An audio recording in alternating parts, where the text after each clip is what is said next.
Good morning all of you. आज हम management of banking and insurance के अंदर अपनी यूनिट 1 का सेकंड लेक्चर पढ़ने वाले हैं, जहां पे हम आज डिस्कस करेंगे इंडियन बैंकिंग सिस्टम कि इंडियन बैंकिंग सिस्टम किस तरीके का है, किस तरीके का इवैल्यूएशन है हमारे इंडियन बैंकिंग सिस्टम का।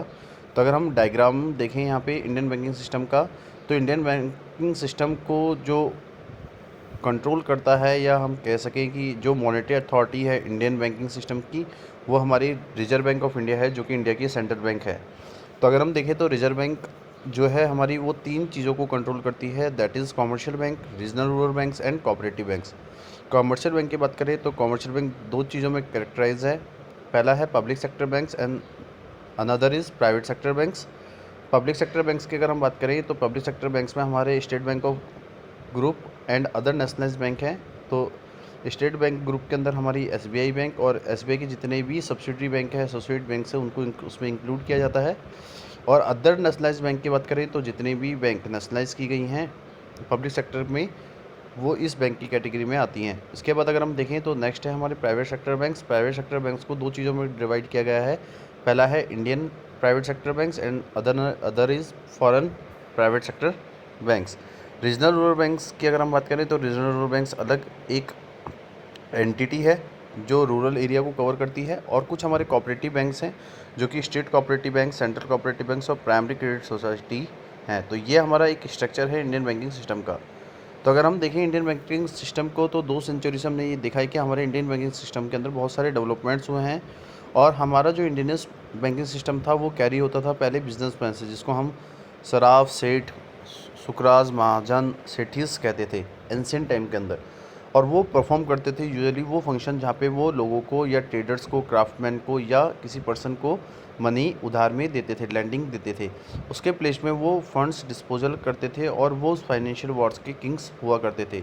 लेकिन अगर हम इंडिजियंस बैंकर्स की बात करें तो वहाँ पे हम इतने ज़्यादा डेवलप नहीं थे इस सिस्टम के अंदर, क्योंकि वहाँ पे पब्लिक की कोई डिपॉजिट जमा नहीं होती थी। लेकिन आज के सिनेरियो के अंदर आप देखें कि जो बैंकिंग फंक्शन है उसके अंदर जो एक प्राइमरी जो फंक्शन है वो है पब्लिक की डिपॉजिट को एक्सेप्ट करना। अगर हम मॉडर्न बैंकिंग की बात करें इंडिया के अंदर, तो 18 सेंचुरी के अंदर हम देखें तो जो फर्स्ट बैंक था वो जनरल बैंक ऑफ इंडिया था, जो कि 1786 में हुआ था। And the bank of Hindustan, जिसको हमने बैंक ऑफ हिंदुस्तान कहा था। और 3 प्रेसिडेंसी बैंक थे, बैंक ऑफ बंगाल जो 1806 में बना था, बैंक ऑफ कोलकाता जो 1809 में बना था, और बैंक ऑफ बंगाल जिसको हमने बैंक ऑफ बंगाल कहते थे। और जो बैंक ऑफ बॉम्बे था जिसको हम बैंक ऑफ मद्रास कहते थे, उसका सेटअप हुआ था। और इन तीनों बैंकों को मर्ज करके हमने एक बैंक बनाया, that is called the imperial Bank of India. तो इन 3 बैंकों को मर्ज किया गया था 1925 के अंदर, जिसको इंपीरियल बैंक ऑफ इंडिया का नाम दिया गया। जो इंडियन मर्चेंट्स थे कलकत्ता के अंदर, उन्होंने इस्टेब्लिश किया यहाँ पे यूनियन बैंक 1839 में, जो कि 1848 के अंदर फेल हो गया था, क्योंकि 1848 से 49 के बीच में कुछ इकोनॉमिक क्राइसिस थे हमारे इंडिया के अंदर। तो जो बैंक थे अपर इंडिया के, वो इस्टेब्लिश हुए थे 1863 में और वो फेल हो गए थे 1930 में। तो जो इलाहाबाद बैंक था वो इस्टेब्लिश हुआ था 1865 में, is the old survived joint stock bank in the India. और ये जो हमारा इलाहाबाद बैंक था ये जॉइंट स्टॉक बैंक था इंडिया का। अगर औद कमर्शियल बैंक को की बात करें तो औद जो कमर्शियल बैंक है उसको इस्टेब्लिश 1881 में फैज़ाबाद में किया था, जो 1958 के अंदर फेल हो गया था। फिर नेक्स्ट था हमारा पंजाब नेशनल बैंक, जो कि इस्टेब्लिश हुआ था लाहौर के अंदर 1895 में, जो कि आज इंडिया के अंदर सबसे बड़ा लार्जेस्ट बैंक भी है। अगर हम स्वदेशी मूवमेंट को देखें, जब हमारे इंडिया के अंदर स्वदेशी मूवमेंट था तो हमने इंस्पायर किया था उन लोकल बिजनेस को, उन पॉलिटिकल फिगर्स को जिनको हम देखते थे कि वो बैंक्स के अंदर ज़्यादातर दिखते थे। तो जो हमारी इंडियन कम्युनिटी थी 1906 और 1911 के बीच में, तो जो नंबर ऑफ़ बैंक्स हमारे इस्टेब्लिश हुए थे उस प्रेजेंट ईयर में, जैसे कि bank of India, corporation bank, Indian bank, bank of Baroda, Canara bank, central bank of India. तो ये जो नंबर ऑफ़ बैंक्स थे ये हमारे प्रेजेंट टाइम में सर्वाइव हैं, जिनको हम नेशनलाइज बैंक कहते हैं। और ये जो मेजर लैंडमार्क है हमारे इंडियन बैंकिंग हिस्ट्री का, ये 1934 में हुआ था। और इसका जो डिसीजन था वो इस्टेब्लिश किया गया था आरबीआई के थ्रू, जो कि अपने जो फंक्शन थे उनको 1935 में आरबीआई ने स्टार्ट किया था। और जो आरबीआई है वो एक सेंट्रल बैंक होती है किसी कंट्री की, जो कि उसके बैंकिंग सिस्टम को रेगुलेट करती है। अगर हम देखें फॉलोइंग जो मेजर्स हैं जो कि गवर्नमेंट ऑफ इंडिया ने स्टेप्स लिए थे बैंकिंग इंस्टीट्यूशन को कंट्रोल करने के लिए, उसको रेगुलेट करने के लिए, तो 1849 के अंदर हमने इनैचमेंट किया था बैंकिंग रेगुलेशन एक्ट का, 1955 के अंदर नेशनलाइज हो गए थे हमारे स्टेट बैंक ऑफ इंडिया। 1959 के अंदर हमने नेशनलाइज किया था हमारे एसबीआई के जितने भी सब्सिडरी बैंक के जितने भी एसोसिएट बैंक हैं उनको। 1961 के अंदर हमने इंश्योरेंस कवर किया, जिससे कि हमने डिपॉजिट्स को एक्सटेंड किया। 1969 के अंदर 14 मेजर बैंक्स को नेशनलाइज किया गया। 1971 के अंदर हमने क्रिएशन किया क्रेडिट गारंटी कॉर्पोरेशन को।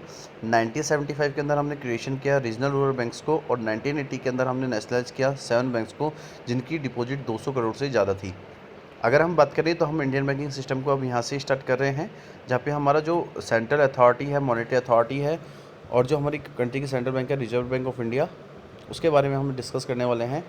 कि अगर हम देखें तो जो सेंट्रल बैंक होती है, जो कि हमारी इंडिया के अंदर आरबीआई है, तो अगर हम देखें तो जो सेंट्रल बैंक का जो फंक्शन होता है वो होता है कि बैंकिंग या जो भी कंट्री की फाइनेंशियल सिस्टम है उसको कंट्रोल करना। और जो ये फंक्शन है जहाँ पे हम क्या करते हैं कि हम अपने क्रेडिट्स को कंट्रोल करते हैं। जो आरबीआई होती है, मीन जो भी सेंट्रल बैंक होती है वो बैंकर्स बैंक होती है, और वो इंजॉय करती है मोनोपोली को, क्योंकि वो उस कंट्री की में करेंसीज़ को इशू करती है गवर्नमेंट के बिहाफ पे। और जो सेंट्रल बैंक है वो यूजुअली कंट्रोल और क्वाइट ऑफ्टन है, मतलब वो खुद अपने आप को एक मोनोपोली मानती है और वो खुद इन चीज़ों को मैनेज करती है on the behalf of government. तो जो आरबीआई है वो इंडिया की एक सेंट्रल बैंक है, जो कि उस कंट्री की फाइनेंशियल सिस्टम और उस कंट्री की मॉनेटरी अथॉरिटी है। अगर हम रिजर्व बैंक की बात करें तो reserve bank central bank of है हमारी कंट्री की, जिसने जो ऑपरेशंस था वो स्टार्ट किया था प्राइवेट शेयर होल्डर के बैंक के रूप में, और आरबीआई को रिप्लेस किया गया था इंपीरियल बैंक ऑफ इंडिया।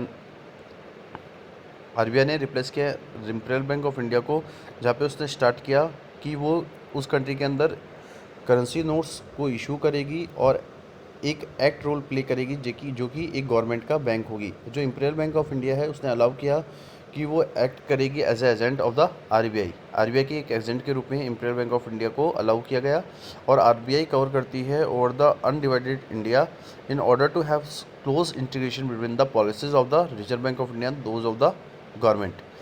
अगर हम ये देखें तो जो आरबीआई है उसने डिसाइड किया कि इंडिया के अंदर कुछ नेशनलाइज बैंकों को बनाया जाए, तो जो रिजर्व बैंक है वो इमीडिएटली इंडिपेंडेंट होने के मतलब जो हमारी कंट्री थी उसके इंडिपेंडेंट होने के बाद रिजर्व बैंक को इमीडिएटली क्या किया गया, नेशनलाइज किया गया। और from 1 January 1949 the RBI began functioning as a state owned and state control central bank.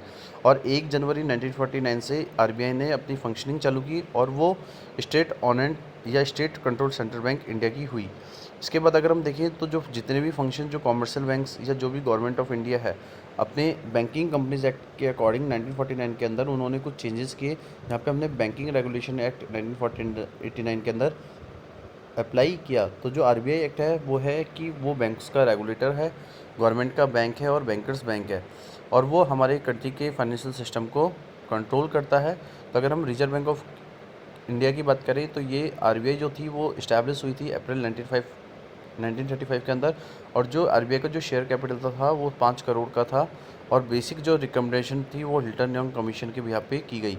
और जो हमारे आरबीआई का जो शेयर कैपिटल था उनको डिवाइड किया गया था शेयर्स में, जो कि उसके जो शेयर्स थे वो 100 रुपये ईच फुली पेड थे, जो कि इंटरली अमाउंट थे किसी प्राइवेट शेयर होल्डर के स्टार्टिंग में। तो जो गवर्नमेंट थी वो हेल्ड करती थी इन शेयर्स को, जो कि जिनकी जो नॉमिनल वैल्यू थी वो 2,20,000 रुपये थी। जो आरबीआई है इंडिया के अंदर उसका जो सेटअप था वो एक प्राइवेट शेयर होल्डर बैंक के रूप में किया गया, जो कि आरबीआई एक्ट 1940 के अंडर था, और जो इसकी फंक्शनिंग थी वो सेंट्रल बैंक के रूप में स्टार्ट हुई, जो कि 1 अप्रैल 1945 से स्टार्ट हुई। अगर हम ऑब्जेक्टिव्स देखें आरबीआई के तो यहाँ पे कुछ ऑब्जेक्टिव्स आपको बताए गए हैं कि आरबीआई के क्या क्या ऑब्जेक्टिव्स है। तो पहला ऑब्जेक्टिव अगर हम देखें तो क्या है कि उस कंट्री की मनी और क्रेडिट को एडुकेट करने के लिए आरबीआई इनको मैनेज करती है और मेंटेन करती है उस स्टेबिलिटी को, जहाँ पे हम रुपये को मतलब जो भी एक करेंसी है किसी भी कंट्री की उसको स्टेबल करना इनिशियली भी और एक्सटर्नली भी। और जो आरबीआई है वो बैलेंस करती है, वेल मैनेज करती है हमारे बैंकिंग डेवलपमेंट को किसी भी कंट्री के अंदर। साथ साथ वो अगर देखें तो जो हमारे मनी मार्केट्स हैं उनको ऑर्गेनाइज करना, उनको डेवलपमेंट करना भी आरबीआई का एक मेन ऑब्जेक्टिव होता है। नेक्स्ट है कि to provide adequate agriculture credit. अगर हम देखें तो जितने भी हमारे प्राइमरी सेक्टर्स हैं उनको क्रेडिट प्रोवाइड कराने का काम भी आरबीआई का ही है, और जितने भी पब्लिक डेप्ट हैं उनको मैनेज करने का काम भी आरबीआई का ही होता है। अगर नेक्स्ट ऑब्जेक्टिव देखें तो हमारे जितने भी इंटरनेशनल मॉनेटरी कॉर्पोरेशन हैं उनको देखना आरबीआई का काम है। नेक्स्ट है कि अगर हम देखें तो जो भी सेंट्रलाइजेशन है कैश रिजर्व का कमर्शियल बैंक्स का, वो आरबीआई के पास होता है। गवर्नमेंट बैंक्स को सेटअप करने का काम आरबीआई का होता है। और उसके बाद जो भी पब्लिकेशन ऑफ डाटा हैं किसी भी कंट्री के, उन वो भी सारे जो ऑब्जेक्टिव्स हैं वो आरबीआई ही अचीव करती है। इसके बाद हम देखते हैं फंक्शंस क्या हैं आरबीआई के। तो आरबीआई जो है वो एक एपेक्स है बैंकिंग इंस्टीट्यूशन का किसी कंट्री के अंदर, जो कि कैरी करती है सेवरल फंक्शन किसी सेंट्रल बैंक के।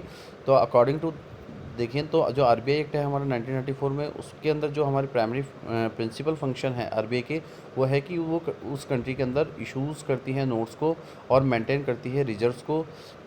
उस कंट्री की जो करेंसी है, क्रेडिट है, उसको मेंटेन करती है, मॉनेटरी स्टेबिलिटी लाती है और जनरल तरीके से वो किसी भी कंट्री या नेशन के अंदर इंटरेस्ट को देखती है। तो अगर हम देखें कि जो सेंट्रल बैंक अथॉरिटी है आरबीआई, वो कैरी करती है कौन कौन से फंक्शन को, तो सबसे पहला है कि आरबीआई रेगुलेट करती है कि वो बैंक नोट्स को इशू करे, तो जितने भी ₹1 से ऊपर के जितने भी डिनोमिनेशंस हैं, करेंसी है, उनको रेगुलेट करने का काम आरबीआई का होता है। सेकंड चीज़ अगर हम देखें, सेकंड फंक्शन देखें तो undertake distribution of currency notes and coins on the behalf of government. Government के बिहाफ पे जितने भी करेंसी नोट्स हैं, जितने भी कॉइन्स हैं, उनका डिस्ट्रीब्यूशन आरबीआई करती है। Act as the banker of the government of India and the state government, commercial bank and cooperative bank. और जो आरबीआई है वो एक एक्ट रोल प्ले करती है, जो कि गवर्नमेंट ऑफ इंडिया की बैंकर है, स्टेट गवर्नमेंट की बैंकर है, कमर्शियल बैंक की बैंकर है और कोऑपरेटिव बैंक्स की बैंकर है। नेक्स्ट जो फंक्शन है वो क्या है कि मॉनेटरी पॉलिसी को फॉर्मुलेट करना, उसको एडमिनिस्ट्रेट करना भी किसी एक सेंट्रल या फाइनेंशियल अथॉरिटी का काम होता है, मॉनेटरी अथॉरिटी का काम होता है, जो कि आरबीआई करती है। Maintain exchange value of rupee. International market में जो भी हम रुपी की एक्सचेंज वैल्यू को मेंटेन करते हैं, वो भी जो सारा काम है वो आरबीआई करती है। आरबीआई जो है वो रिप्रेजेंट करती है इंडिया को किसके अंदर, इंटरनेशनल मॉनेटरी फंड के अंदर। मीन्स जो भी हमारी इंटरनेशनल मॉनेटरी फंड है उसके अंदर जो रिप्रेजेंट करती है इंडिया को, वो आरबीआई बैंक करती है। और जो आरबीआई है वो एक्ट एज ए बैंकर है किसके, कॉमर्शियल बैंक्स की। इसके बाद हम बात करते हैं कि जितने भी हमारे शेड्यूल बैंक्स हैं जो कि डायरेक्ट कंट्रोल होते हैं आरबीआई के थ्रू, तो जितने भी हमारे कॉमर्शियल बैंक हैं और जितने भी शेड्यूल बैंक हैं, उनमें एक मिनिमम रिजर्व होता है किसी आरबीआई के पास। तो they have to submit weekly report to RBI. तो वो अपनी जितनी भी वीकली रिपोर्ट है वो आरबीआई को सबमिट करती हैं, जो भी वो ट्रांजेक्शन्स करती है। तो by performing 3 function the RBI help the members bank significantly. तो अगर हम देखें तो जो आरबीआई है वो 3 फंक्शंस को परफॉर्म कर रही है और वो जितने भी अपने मेंबर बैंक से उनकी हेल्प करती है। जैसे कि अगर हम देखें तो आरबीआई क्या है, एज ए एक्ट है lender of the last resort. It is the custodian of the cash reserve of commercial bank. Commercial bank के जितने भी कैश रिजर्व है वो उसका जो कस्टडियन है वो आरबीआई के पास होता है। It clear transfer transaction, it act as the central clearing house. और वो क्लियर करती है उन ट्रांसफर ट्रांजेक्शन्स को जो कि एक्ट करती है एक एज ए क्लियरिंग हाउस के रूप में। नेक्स्ट है कि किसी भी बैंकिंग सिस्टम को रेगुलेट करने का काम आरबीआई का होता है, उस कंट्री के सेंट्रल बैंक का होता है। और उस कंट्री की क्रेडिट को कंट्रोल करना भी आरबीआई का एक मेन फंक्शन माना जाता है। इसके बाद अगर हम देखें तो जो नेक्स्ट हमारा है that is state Bank of India and it's associate bank, a new channel of rural credit की अगर हम बात करेंगे। अब हम बात करेंगे स्टेट बैंक ऑफ इंडिया के बारे में और उसके जितने भी एसोसिएट्स बैंक्स हैं उनके बारे में हम इस टॉपिक में डिस्कस करने वाले हैं। कि अगर हम देखें कि अगर हमें किसी इकोनॉमी के अंदर सर्व करना है जनरली, तो हम रूरल सेक्टर को भी उसमें इंक्लूड करते हैं। तो इंडिया के अंदर जितने भी रूरल क्रेडिट सर्वे कमेटी है वो रिकमेंड करती है कि हम क्रिएशन करें उन स्टेट पार्टनर का, उस स्टेट स्पॉन्सर्ड बैंक का, जो कि एक इम्पीरियल बैंक के ऑफ इंडिया के अंडर होते हैं और उसको इंटीग्रेट करते हैं। तो जो farmer state आउंड state associate bank है वो उसमें परफॉर्म करते हैं, इंटीग्रेट करते हैं। तो ये जो एक्ट है वो अकॉर्डिंगली पास किया गया था पार्लियामेंट के अंदर इन मई 1945 and the state Bank of India was constituted on 1 जुलाई 1955। और जो स्टेट बैंक ऑफ इंडिया है उसका जो कॉन्स्टिट्यूशन हुआ था वो 1 जुलाई 1955 के अंदर हुआ था। इसके बाद अगर हम बात करें तो जो स्टेट बैंक ऑफ इंडिया है, जो भी सब्सिडरी बैंक हैं, उनका एक्ट जो था वो पास किया गया था 1959 के अंदर। और जो भी स्टेट बैंक ऑफ इंडिया के अंदर 8 हमारे स्टेट एसोसिएट बैंक है उनको एज ए सब्सिडरी के रूप में इंक्लूड किया गया। स्टेट बैंक ऑफ इंडिया जो है हमारी वो एक सोशल पर्पज़ के लिए बनाई गई थी। और जितने भी हमारे एसोसिएट बैंक्स हैं स्टेट बैंक ऑफ इंडिया के, जैसे कि State Bank of Hyderabad, State Bank of Mysore, State Bank of Bikaner and Jaipur, State Bank of Travancore, State Bank of Patiala, State Bank of Indore, State Bank of Saurashtra, being working as per the guidance of SBI. तो ये जितने भी हमारे associate bank है, subsidiary bank है, वो SBI के guidance के अंदर वर्क करती हैं। तो जो 2 बैंक हैं हमारे, स्टेट बैंक ऑफ पटियाला और स्टेट बैंक ऑफ हैदराबाद, वो स्टेट बैंक ऑफ इंडिया और उसके एसोसिएट बैंक से फुली आउंड हैं और जो भी मेजॉरिटी है शेयर होल्डिंग की वो एसबीआई के पास होती है। अगर हम बात करते हैं तो इन जितने भी ये एसबीआई के एसोसिएट बैंक्स हैं, उनमें से जो 2 बैंक्स हैं, State Bank of Indore and state Bank of Saurashtra, have B merge with the state Bank of India. तो ये जो स्टेट बैंक ऑफ इंदौर और स्टेट बैंक ऑफ सौराष्ट्र है, इनको एसबीआई के अंदर मर्ज किया गया और मर्जर करने के बाद अब हमारे पास स्टेट बैंक ऑफ इंडिया के पास सिर्फ 5 सब्सिडरी बैंक है जो कि प्रोसेस में हैं। स्टेट बैंक ऑफ इंडिया और उसके एसोसिएट बैंक आरबीआई के कंट्रोल में होते हैं और अदर कॉमर्शियल बैंक्स की हेल्प करते हैं।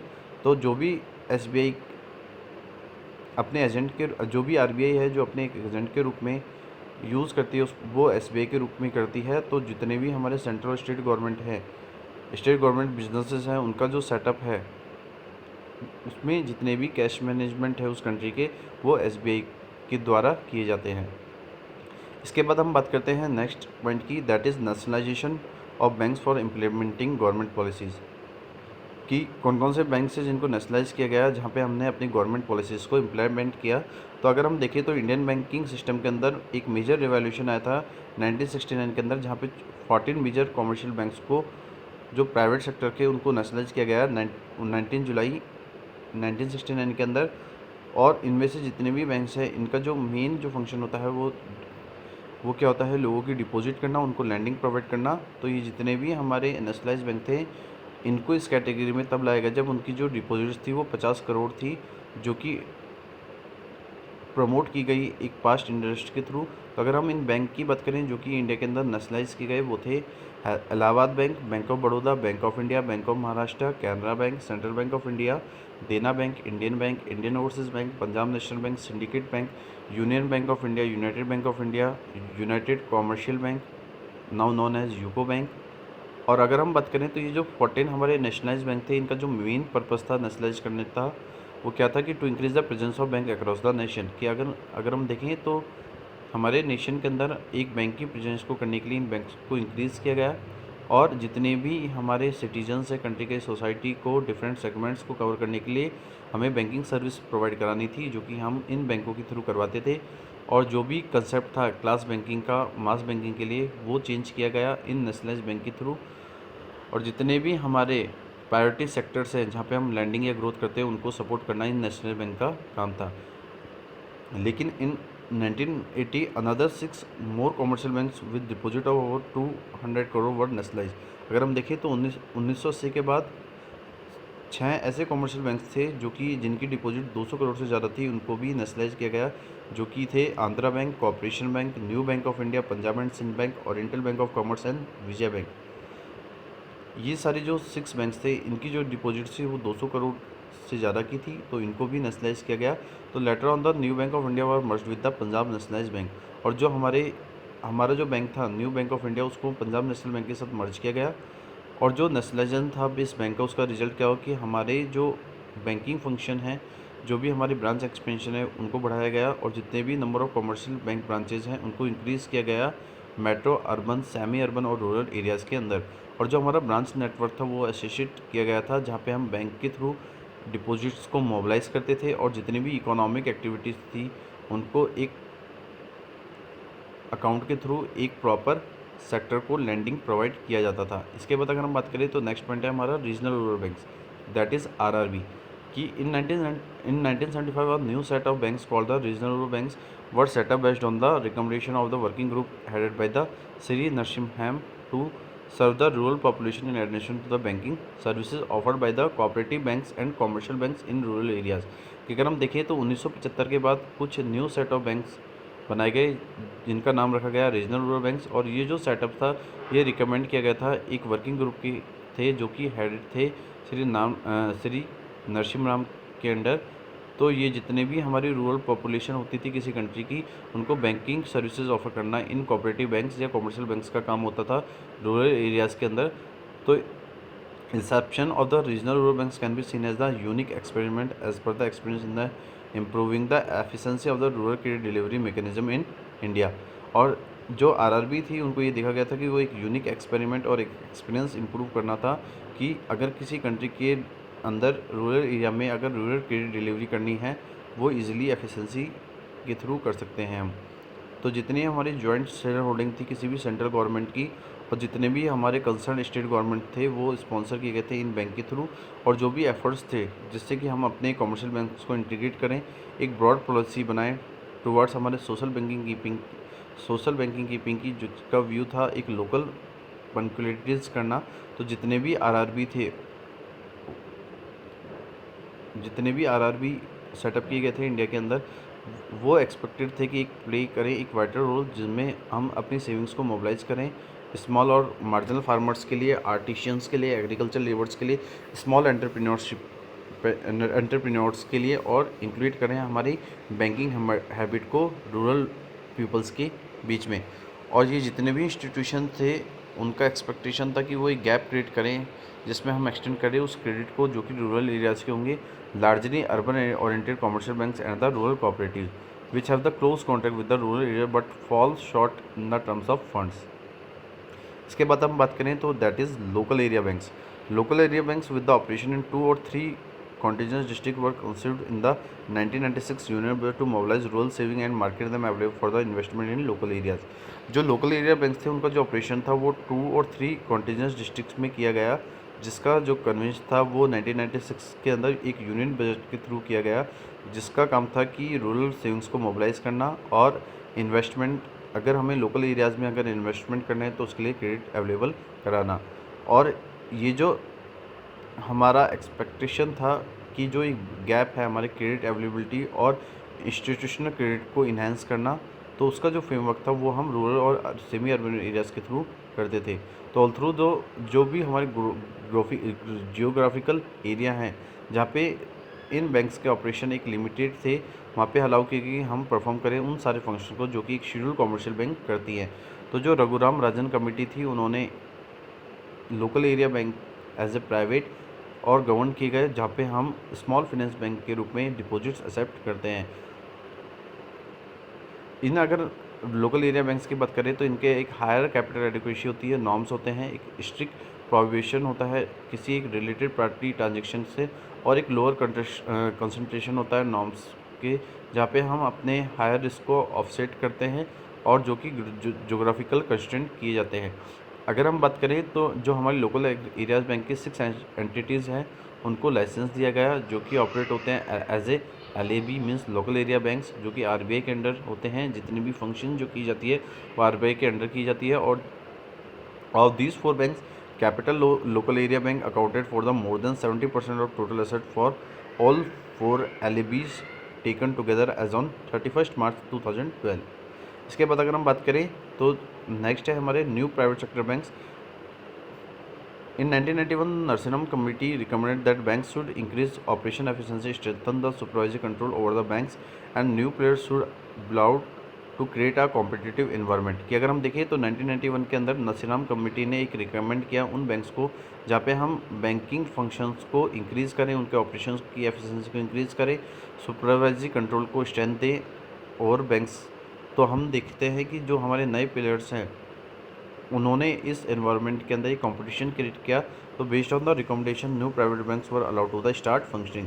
तो इसके बेस पे हमने रिकमेंड किया कि हम न्यू प्राइवेट बैंक्स को स्टार्ट करें जो कि अपने फंक्शंस को परफॉर्म करें और एक इन्वायरमेंट क्रिएट करें किसी भी कंट्री के अंदर। तो आज का जो लेक्चर है वो मैं यहाँ पे कंप्लीट करता हूँ। आगे हम इस टॉपिक के रिगार्डिंग जो बाकी जो लेक्चर है वो नेक्स्ट लेक्चर के अंदर कवरिंग करेंगे। आज के लिए इतना ही। Thank you so much and have a nice day.